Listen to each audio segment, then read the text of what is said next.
Hi, I'm Alana. Welcome to the Nightly News, Nighttime Edition. Today we sat down with Superintendent Mr. Blake to discuss students coming back to school for 5 days a week.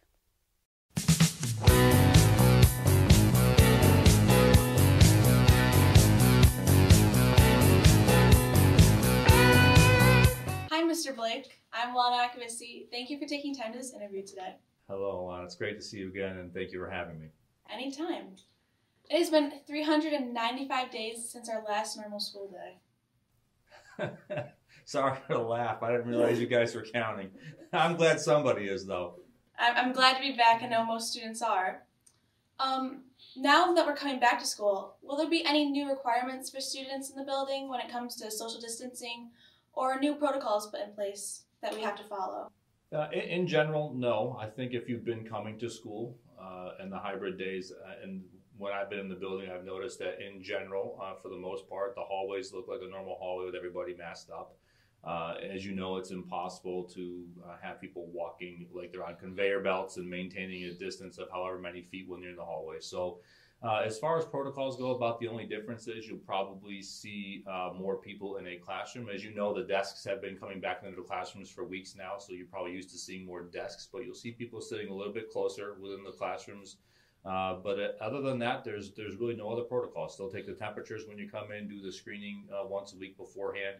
And then we just hope that kids can come to school and enjoy being in school, enjoy learning from their teachers, and enjoy being around each other. So getting back to that sense of normalcy.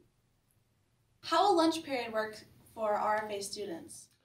So lunches are going to be similar to what you've experienced because when you have the mask off to eat, you still have to be 6 feet. So you're still going to have the individual seating in the cafeterias for right now.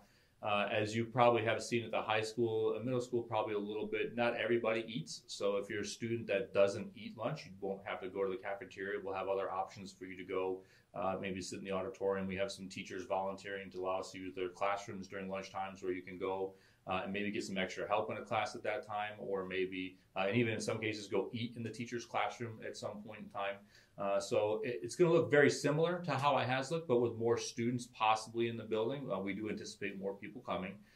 There may be some different ways in which lunches are going to operate, but in general, it's going to be very much the same, 6 feet apart while you're eating, unmasked, and then there will be some spaces for kids that don't choose to eat lunch to go spend some time, and or possibly if you do want to eat in the teacher's classroom, that teacher's able to house some kids, will utilize that. What if an in-person student, after a week, decides that he or she does not want to be in person anymore? Is that allowed? Sure. So if you're a student that's still a little apprehensive, not quite certain what to expect, but you want to test the waters, under state law right now, we still are required to provide remote learning to any student that chooses to stay remote. So for the remainder of this year, there will be a full remote option for kids to participate in. And that's a little bit different than a kid that's in person and maybe sick on any given day and might just not feel well enough to come to school. Their experience might be a little bit different because depending on the teachers are going to start working towards more of a traditional in-person learning experience. So they may have more of a, what you may have been used to years past when you're not coming to school. You might get some work to do, and you may or may not be able to participate in live remote instruction on that type of day. That's up to the teacher's preference and how they want to work that through their course load. Will the custodial staff have any additional responsibilities due to more students coming in the building? They're going to have more responsibilities just by the nature of having more people, as you mentioned, right? There's going to be more things to wipe down at the end of the day, but in general, the process is the same. The CDC many months ago in August revised their recommendations for the cleaning of schools, and we've been following them all the way through. So really the big difference will boil down to making sure that the bathrooms are obviously maintained a little bit better. They're going to have more spaces at the end of the day to make sure they clean down. In the event that you have more people, which leads to possible increase of an infection somewhere in the building, they might have a classroom that needs to be misted at the end of the day more than frequently. But in general, there's no changes with that side of things. And in fact, right now, the CDC is lessening the restrictions on cleaning as we move forward, which is not abnormal to anything else that's happening right now with COVID. It seems to keep getting less and less restrictive so that we can do things like bring kids back to school. How will the bus routes be organized? Bus routes are organized. They're out now. They're on our website for any family that is wondering what their bus routes would be. But Andy Thompson, our transportation director, and Brian Warren, our dispatcher, have done a lot of work with Bernie Bus on those to get them ready for families. They are out there. So I'd encourage people to go take a look at the website. I know it's circulating on Facebook as well. Take a look at the times and things. But again, should be very traditional. Hopefully should be comforting for families.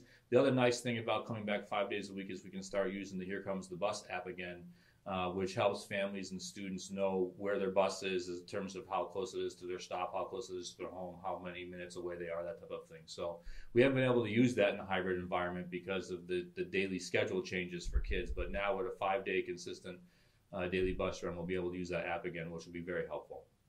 This year I hear that juniors and seniors are allowed to have dances. What kind of protocols are put into place to have these events? That's a great question, and I know it's something that a lot of people are anticipating, looking forward to, and probably have a lot of questions about it. What I can say is it'd be premature for me to speak too much on behalf of the junior and senior class. I have met with the advisors. I've given the advisors the go-ahead to start exploring options for having prom and ball, which they are doing.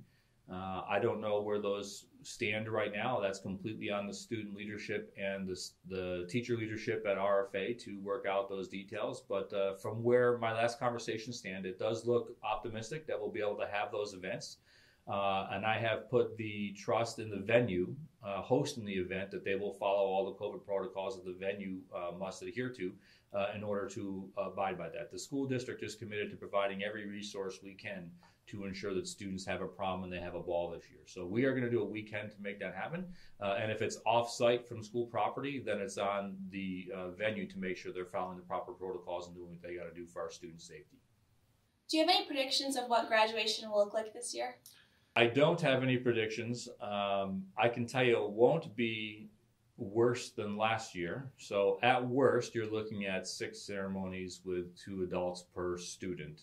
And that's because as we sit here right now, schools are still limited to a 50-person maximum audience capacity. I do anticipate that to change by the time we get to June, as I know that you all aren't seniors last year because you're still here, and so you wouldn't really have been totally in tune to how that worked out. But the graduation requirements change daily, almost right up until the week of graduation, and I anticipate that'll be similar this year. When it all is said and done, I believe that we will be able to have all the students graduate together. I don't know what that's going to mean for the audience and attendance. It could mean two guests per student based on whatever rules the state's going to put in place. It could mean a normal graduation, wearing masks in the audience. It could mean some kind of combination of vaccination requirements or testing requirements.